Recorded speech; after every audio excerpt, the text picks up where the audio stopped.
Dear students, मैं Venus PGT sociology. आज हम क्लास +2 के लिए भारतीय समाज एक परिचय पर डिस्कशन करेंगे। ठीक है, भारतीय समाज। सबसे पहले हम भारतीय समाज के बारे में जानेंगे। भारत एक बहुत शक्तिशाली और विशाल देश है। हम कह सकते हैं कि भारत एक विकासशील देश है जो विकास की ओर तेजी से आगे बढ़ रहा है। ठीक है, भारत में कुल 28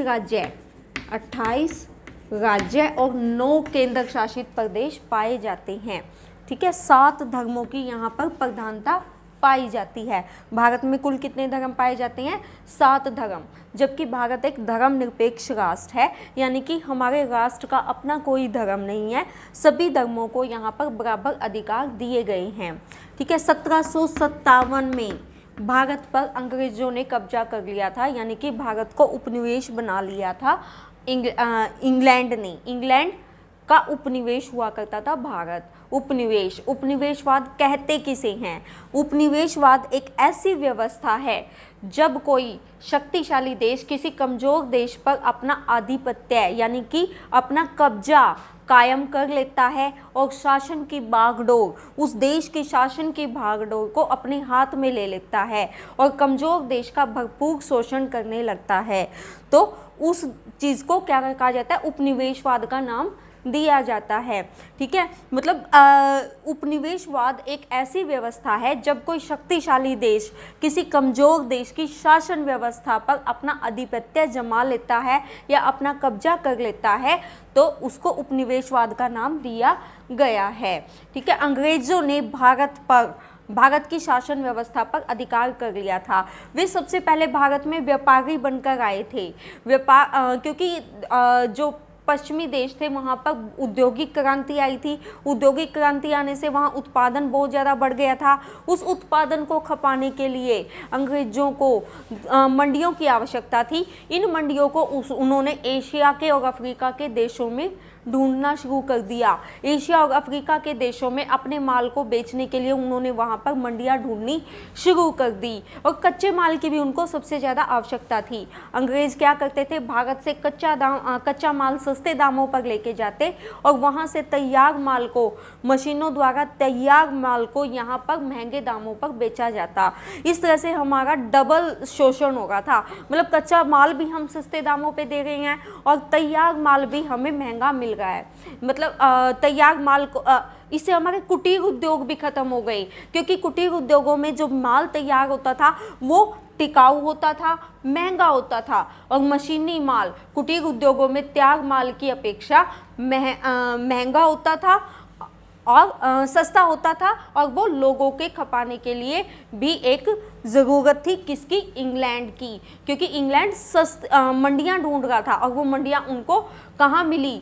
भारत में उसको एक सबसे बड़ी मंडी मिली, जहाँ पर भारत की शासन व्यवस्था पर अधिकार करके उसने इसको अपना उपनिवेश बना लिया। जैसे ही ब्रिटिश सरकार ने भारत का आर्थिक, राजनीतिक और प्रशासनिक एकीकरण किया, वैसे ही लोगों के अंदर अपने देश के लिए कुछ भी कर गुजरने की भावना का विकास हुआ। यानी कि अंग्रेजों ने क्या किया? भारत से सस्ते करगत पैदा करने के लिए यहाँ पर पश्चिमी शिक्षा का आरंभ कर दिया। जब यहाँ के स्कूलों में पश्चिमी शिक्षा को पढ़ाया जाने लगा, लोगों को अंग्रेजी में शिक्षा मिलने लगी, तो उन्होंने अन्य देशों का इतिहास पढ़ा, उन्हें समानता, स्वतंत्रता, भ्रातृत्व के बारे में पता लगा। इससे लोगों के अंदर अपने राष्ट्र के लिए निष्ठा और एकता की भावना का विकास हुआ। वे अपने देश को आज़ाद करवाने के लिए उतारू हो उठे।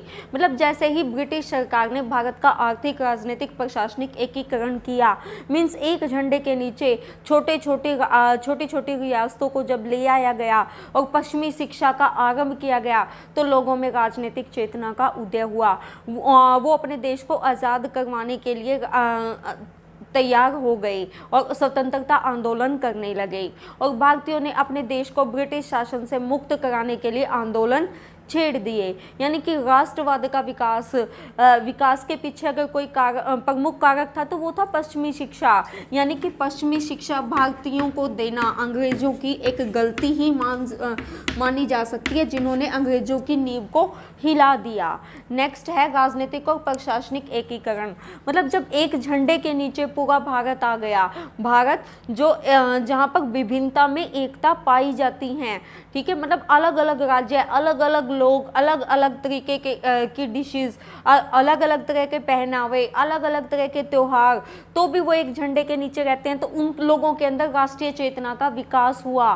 ठीक है, वो मतलब जो राजनीतिक और प्रशासनिक एकीकरण था, उसने लोगों के अंदर राष्ट्रीय चेतना की भावना का विकास किया। नेक्स्ट था आर्थिक शोषण। ठीक है, अंग्रेजों ने जब आर्थिक शोषण, भारतीयों का खूब आर्थिक शोषण किया, मतलब कच्चा माल यहाँ पर से सस्ते दामों पर ले जाकर इंग्लैंड की मंडियों में तैयार माल को भारत में बेचा, तो इससे कुटीर उद्योग समाप्त हो गए। कुटीर उद्योगों के समाप्त होने से भारतीय लोगों की रोजी रोटी छीन गई और उन लोगों को मजदूरी के तौर पर दूसरों के खेतों में काम करके अपना गुजर बसर करना पड़ा। ये भी एक महत्वपूर्ण कारक था जिन्होंने भारत में राष्ट्रवाद की भावना को जन्म दिया। जहाँ राष्ट्रवाद की भावना का जन्म हुआ, वहाँ राष्ट्रवाद की भावना के अंग्रेजी शासन की जहाँ कुछ हानियाँ थी, वहीं कुछ लाभ भी थे। पहला यही था कि पश्चिमी शिक्षा का योगदान, पश्चिमी शिक्षा के योगदान ने भारतीयों को संसार में एक नई पहचान दिलाई। लोगों को दूसरे देशों का साहित्य पढ़ने को मिला, समानता, भ्रातृत्व, स्वतंत्रता के बारे में उनको पता चला, अपने अधिकारों के बारे में उनको जानकारी मिली। दूसरा था रेल यातायात का विकास। रेल यातायात का विकास यानी कि अंग्रेजों ने क्या किया, रेलवे लाइनें बिछा दी ताकि जो कच्चा माल है उसको आसानी से उद्योगों तक पहुंचाया जा सके और तैयार माल को उद्योगों से मंडियों तक पहुंचाया जा सके। इन रेल लाइनों के विकास से भारत को प्रगति के रास्ते पर एक नई दिशा मिली। विदेशी व्यापार, भारत विदेशी व्यापार में सक्षम हो गया। ठीक है, मतलब वो एक ऐसी मंडी बन गया, वो एक ऐसी जगह बन गया जहां से हम दूसरे क्षेत्रों पर दूसरे देशों में अच्छे से व्यापार कर सकते हैं, अच्छे से अपनी शासन व्यवस्था को आज के टाइम में चला सकते हैं।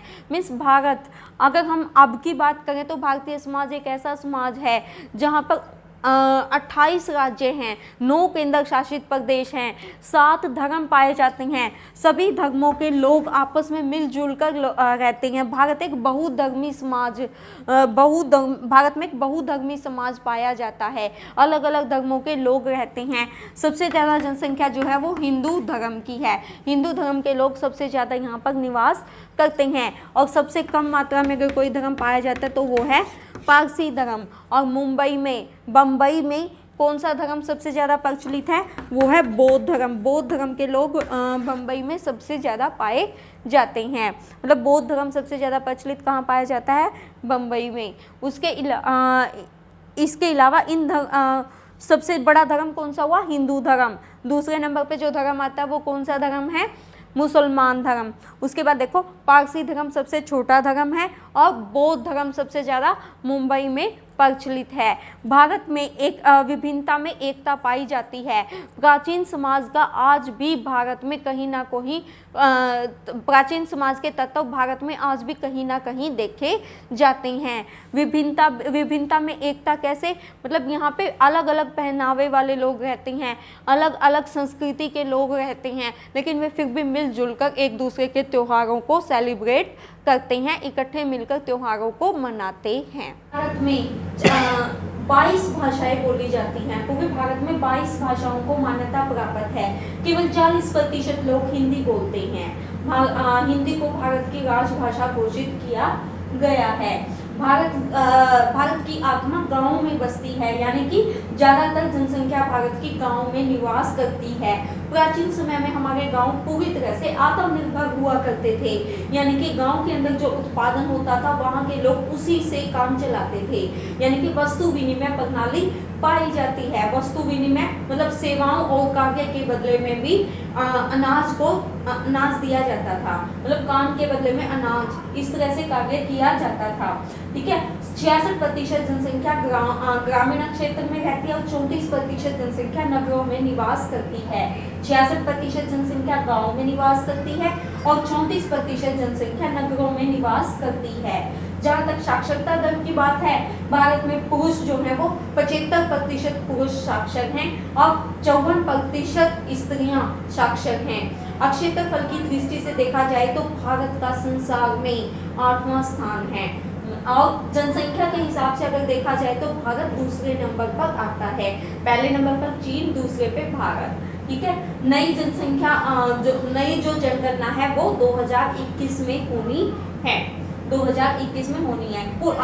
अगर हमारी संस्कृति की बात की जाए तो हमारी संस्कृति में 4 वेदों के बारे में बताया गया है। 4 वेद हमारे हैं।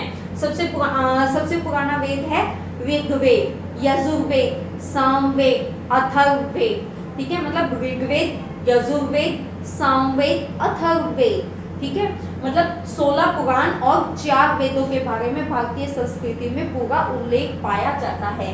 सबसे जो प्राचीन वेद है वो है ऋग्वेद। ठीक है, 16 संस्कारों के बारे में भारतीय संस्कृति में वर्णन मिलता है। कितने संस्कारों का?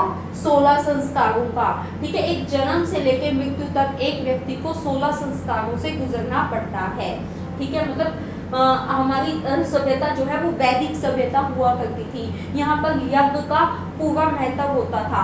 प्राचीन समय में नारी को पूरा सम्मान दिया जाता था, मीन्स नारी को पुरुष के समान समझा जाता था। प्राचीन मतलब यज्ञों में और हवनों में भी स्त्रियां पुरुष के बराबर में बैठती थी।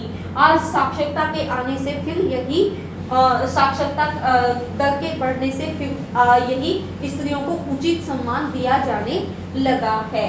ठीक है, प्राचीन समय में जो सती प्रथा, विधवा विवाह, इनके लिए हमारे जो समाज सुधारक थे उन्होंने बहुत कार्य किया है। इन समाज सुधारकों में प्रमुख थे राजा राम मोहन राय, स्वामी विवेकानंद। ठीक है, इस तरह से मीन्स प्राचीन भारतीय सभ्यता जो है वो बहुत पुरानी है। कहा जाता है कि मतलब जो संस्कृति परिवर्तन को अपना लेती है वही आगे बढ़ती रहती है।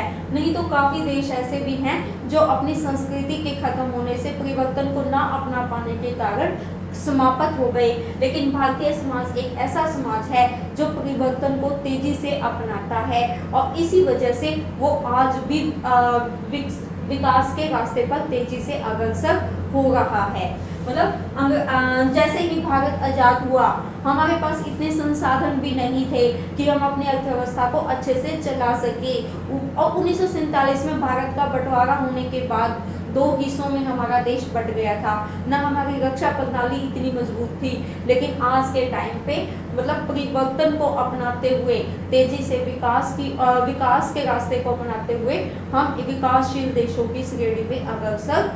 भारतीय समाज में विभिन्नता में एकता पाई जाती है। भारत की जो प्रमुख विशेषता वो है कि वहाँ पे विभिन्नता में एकता पाई जाती है। ठीक है, विभिन्न धर्म पाए जाते हैं, विभिन्न तरह के लोग पाए जाते हैं। सबसे पहला खाने पीने की विविधता। कहीं पर गेहूँ खाई जाती है, कहीं पर बाजरे की रोटियां खाई जाती है, ज्वार की रोटियां खाई जाती है, कहीं पर चावल खाए जाते हैं। यानी कि खाने पीने में विविधता पाई जाती है। 29 राज्यों के अलग अलग पकवान हैं, 28 राज्यों के अलग अलग पकवान हैं और जो केंद्र शासित प्रदेश हैं उनमें भी अलग अलग तरह के खाने और डिशेस पाई जाती हैं। सामाजिक विभिन्नता। ठीक है, भारतीय समाज में सबसे बड़ी विभिन्नता जो है वो सामाजिक विभिन्नता है। हर धर्म के, हर संप्रदाय के अलग अलग त्योहार हैं और अलग अलग रीति रिवाज है। उन्हीं रीति रिवाज और त्योहारों को अलग अलग तरीके से मनाया जाता है, लेकिन उसके बावजूद भी भारतीय लोग जो है मिलजुल कर एक विभिन्नता में एकता को संजोए रखे हैं। नेक्स्ट है शारीरिक लक्षणों में विभिन्नता। कहीं पर व्यक्ति का कद लंबा पाया जाता है, कहीं पर नाटा पाया जाता है, कहीं पर रंग गोरा, कहीं पर काला पाया जाता है। यानी कि शारीरिक लक्षणों में भी विभिन्नता पाई जाती है। उसके बावजूद भारत में विभिन्नता में एकता पाई जाती है। नेक्स्ट है जनसंख्या में विविधता।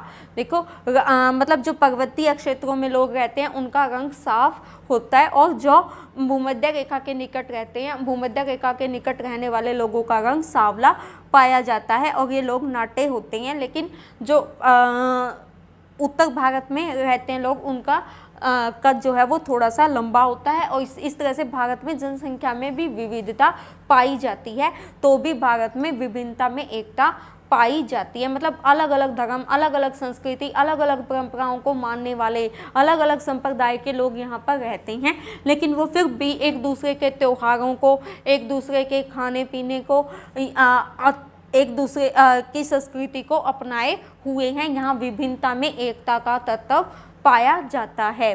ठीक है, मतलब 66% जनसंख्या भारत की कहाँ, गाँव में निवास करती है। यानी कि हाँ, जो भारत की आत्मा है वो कहाँ, गाँव में बसती है। ठीक है, गाँव के लोग ज़्यादातर कृषि कार्य पर निर्भर करते हैं। कृषि प्रधान समाज भारत में पाया जाता है। मतलब प्राथमिक क्षेत्र पर भारतीय ज़्यादा निर्भर करते हैं। ठीक है, गांव की अपनी संस्कृति, अपना धर्म, अपना अक्षेत्र, ये होता है अक्षेत्रवाद। नेक्स्ट है हमारा अक्षेत्रवाद। अक्षेत्रवाद किसे कहते हैं? जब एक क्षेत्र के लोग अपने अक्षेत्र को ज़्यादा महत्व देते हुए दूसरे के क्षेत्र को कमतर समझे तो उसको अक्षेत्रवाद कहा जाता है। एक वर्ड हो गया संप्रदायवाद। संप्रदायवाद क्या होता है? मतलब जब अपने संप्रदाय को ऊंचा समझते हुए दूसरे के संप्रदाय को कमतर समझा जाए तो उसको बोलते हैं संप्रदायवाद, यानी कि सांप्रदायिकता की भावना। ठीक है, मतलब लेकिन भारतीय समाज एक ऐसा समाज है जहाँ पर कुछ कमियों के होते हुए भी विभिन्नता में एकता पाई जाती हैं। 28 राज्य एक झंडे के नीचे अलग अलग विभिन्नता, अलग अलग संस्कृति, अलग अलग पहनावा, अलग अलग भोजन, अलग अलग शारीरिक लक्षण के बावजूद भी इकट्ठे रहते हैं। अरुणाचल प्रदेश में जो सबसे पूर्वी राज्य है वहाँ पर जनसंख्या घनत्व सबसे कम पाया जाता है, और सबसे अधिक जनसंख्या घनत्व कहाँ पर पाया जाता है? पश्चिम बंगाल में। सबसे ज़्यादा जनसंख्या घनत्व पाया जाता है पश्चिमी बंगाल में, और सबसे कम जनसंख्या घनत्व अरुणाचल प्रदेश में पाया जाता है। भारतीय समाज की विशेषताएं क्या है? भारतीय समाज वर्गों में विभाजित है। भारतीय समाज को 4 वर्गों में बांटा गया है। 4 वर्गों में भारतीय लोग जो अलग अलग वर्गों में विभाजित है। 4 प्रमुख वर्ग यहाँ पर माने गए हैं: ब्राह्मण, क्षत्रिय, वैश्य, शूद्र। ठीक है, सबसे उच्च वर्गों का स्थान जो है वो ब्राह्मणों को दिया गया है। ठीक है, मतलब वर्गों में विभाजित समाज भारत में पाया जाता है। ये वर्ग आगे अलग अलग जातियों में विभाजित है। ठीक है, वर्ग खुली प्रणाली है जो कर्म पर आधारित होती है, और जाति एक बंद प्रणाली है जो जन्म पर आधारित होती है।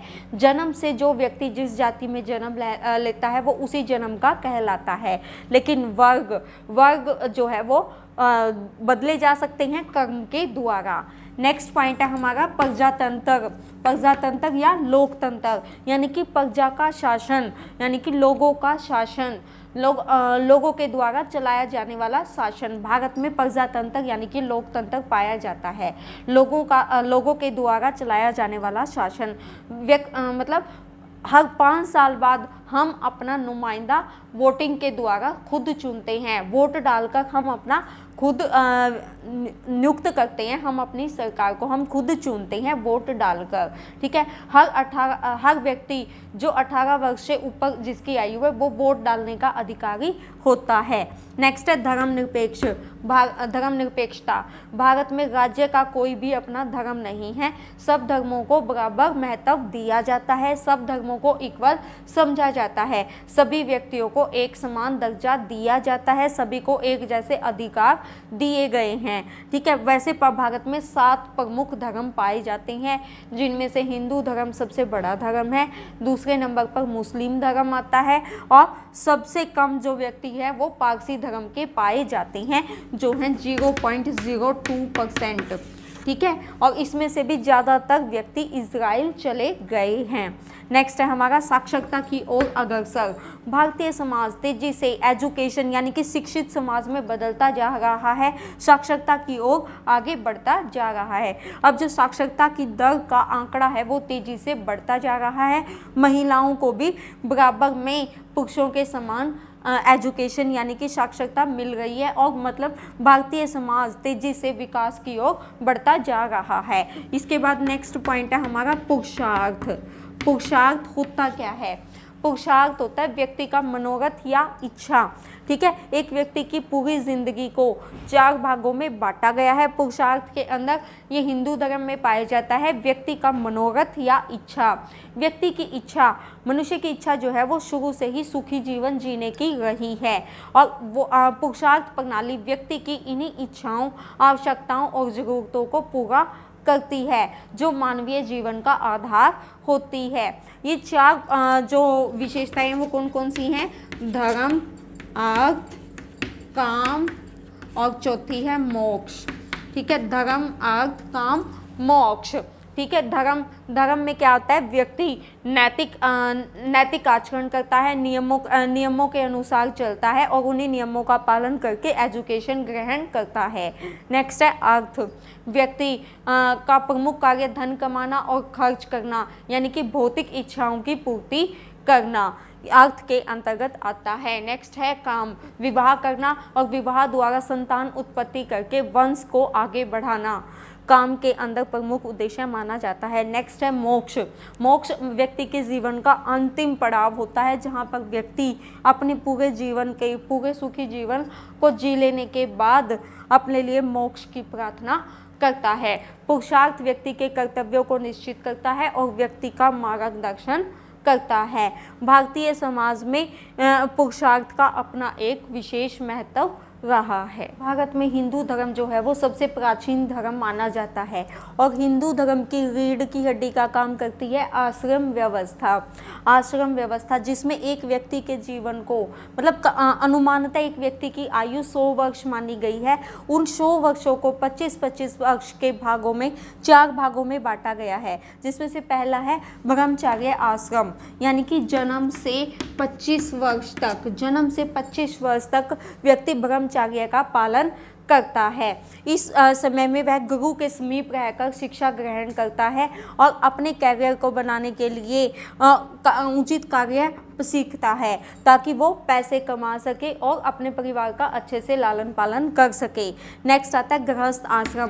गृहस्थ आश्रम में 25 से 50 वर्ष की आयु मानी गई है। इसमें व्यक्ति विवाह करता है और संतान उत्पन्न करता है, वो संतान का पालन पोषण करता है, उनको एजुकेशन देता है। इसको गृहस्थ आश्रम के अंतर्गत शामिल किया गया है। नेक्स्ट है वानप्रस्थ आश्रम। वानप्रस्थ आश्रम में जो आयु है वो 50 से 75 वर्ष तक मानी गई है। इसमें व्यक्ति मतलब वन को गमन करता है, यानी कि अपनी परिवार की सभी जिम्मेवारियों को अपने बच्चों पर छोड़कर वो वन को गमन करता है और अकेला जीवन यापन करता है। नेक्स्ट है संन्यास। संन्यास ये 75 से 100 वर्ष तक यानी कि अनुमानतः जो है वो 100 वर्ष तक की आयु मानी गई है। यहाँ पर व्यक्ति सब कुछ छोड़कर कंदमूल ग्रहण करता है और भगवान में अपना ध्यान लगाता है और अंतिम पड़ाव का अंत तक इंतजार करता है। एक व्यक्ति को अपने जीवन के अंतर्गत 3 ऋण उतारने पड़ते हैं। तीन वजह से व्यक्ति ऋणी होता है और वो उसे अपने जीवन काल में उतारने होते हैं। पहला ऋण है देव ऋण।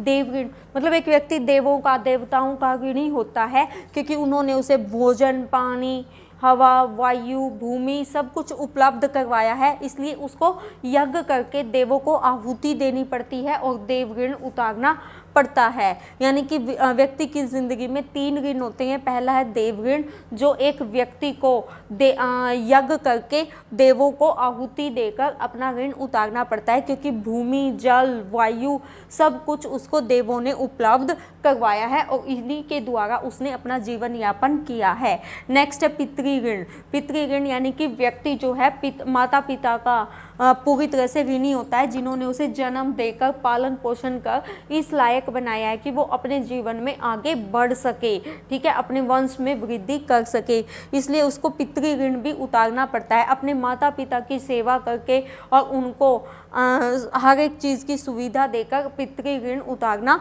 पड़ता है। नेक्स्ट है ऋषि ऋण।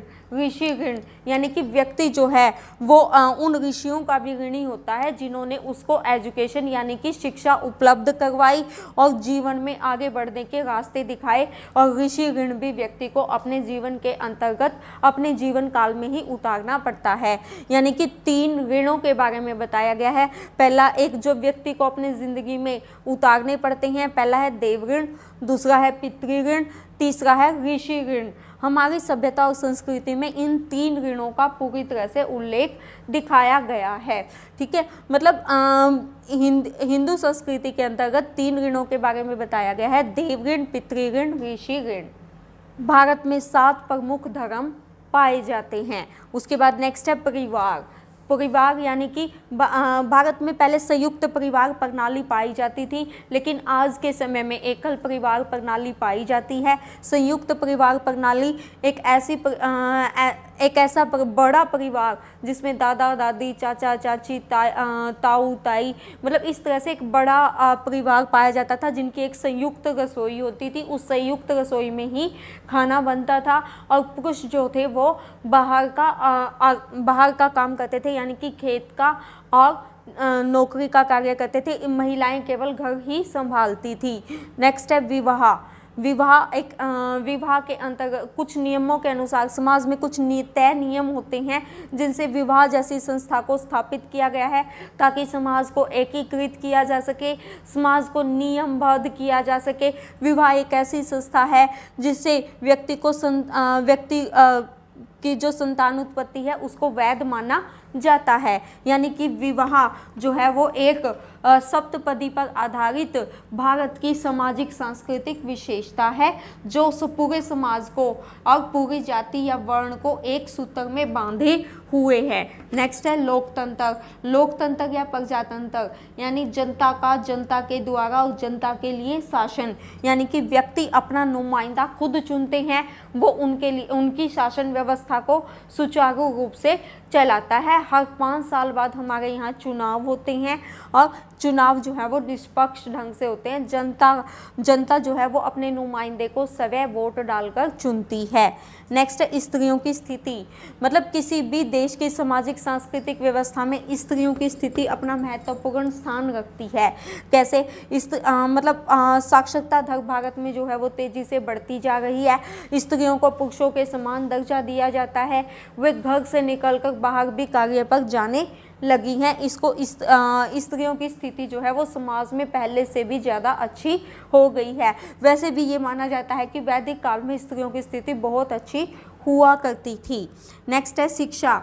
शिक्षा, प्रत्येक व्यक्ति को आज के समय में शिक्षा का पूर्ण अधिकार दिया गया है। शिक्षित समाज भारत को इस समय हम शिक्षित समाज की संज्ञा दे सकते हैं क्योंकि स्त्रियों और पुरुषों दोनों को बराबर में शिक्षा का अधिकार दिया गया है।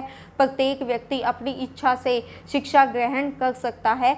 सरकार द्वारा कुछ मुफ्त योजनाओं द्वारा मुफ्त शिक्षा दी जाती है। 14 साल तक के प्रत्येक बच्चे को मुफ्त शिक्षा दी जा रही है भारतीय समाज के अंतर्गत। 7वां पॉइंट है सामाजिक संस्थाएं। विद्यालय, कॉलेज, स्कूल, पड़ोस, ये सब कुछ नियमों के अंदर बंधी हुई संस्थाएं हैं जो भारत में सामाजिक सांस्कृतिक विशेषता, भारत की सामाजिक संस्कृति को सुदृढ़ बनाती है। मीन्स भारत एक ऐसा समाज है जहाँ पर प्रत्येक व्यक्ति को अपनी बात रखने का पूरा अधिकार है। ठीक है, यहाँ विभिन्नता में एकता पाई जाती है। भारतीय समाज विभिन्नता में एकता और साथ मिलकर भाईचारा और सौहार्द लाने वाला एक ऐसा समाज है जिसकी विश्व में अपनी एक पहचान है। नेक्स्ट टर्म है पश्चिमीकरण। पश्चिमीकरण यानी कि भारतीय लोगों द्वारा पश्चिम में पहने जाने वाले पहनावे, वहाँ के भोजन, वहाँ की संस्कृति को अपनी संस्कृति में जगह देना या अपना लेना पश्चिमीकरण कहलाता है। ठीक है, मतलब पश्चिम का प्रभाव, भारत में पश्चिमीकरण का भी अपना एक विशेष प्रभाव रहा है। शिक्षा पर इसका पूरा प्रभाव पड़ा है, यानी कि अंग्रेजी शिक्षा को भारत में पूरा स्थान दिया जाने लगा है। प्रेस का भी योगदान इसमें बहुत महत्वपूर्ण रहा है पश्चिमीकरण को आगे बढ़ाने में। पश्चिमीकरण से ही आधुनिकीकरण को एक नई दिशा मिली है। भारतीय समाज के अंदर अब पश्चिमीकरण और आधुनिकीकरण की अपनी एक पहचान बन गई है। पश्चिमी देशों का पहनावा, वहाँ का भोजन, वहाँ की संस्कृति यहाँ के लोगों द्वारा अपनाई जाने लगी है, जिसको पश्चिमीकरण का नाम दिया गया है। वैश्वीकरण भी इसी वजह से बढ़ पाया है, क्योंकि वहाँ हमने उन लोगों को अपना लिया, उन लोगों ने हमें अपनाया, तो इसीलिए हमारा दूसरे देशों से व्यापार भी संभव हो पाया है। ठीक है, मतलब पश्चिमी देशों का हमारी संस्कृति, हमारे पहनावे, हमारे खाने, रहने सहने के ढंग पर प्रभाव क्या कहलाता है? पश्चिमीकरण। भारतीय समाज ने इसको बहुत अच्छे ढंग से अपना लिया है। डियर स्टूडेंट्स, अब मैं आपसे आशा करती हूँ कि मेरे द्वारा करवाया गया चैप्टर भारतीय समाज एक परिचय आपको अच्छे से समझ में आया होगा। धन्यवाद।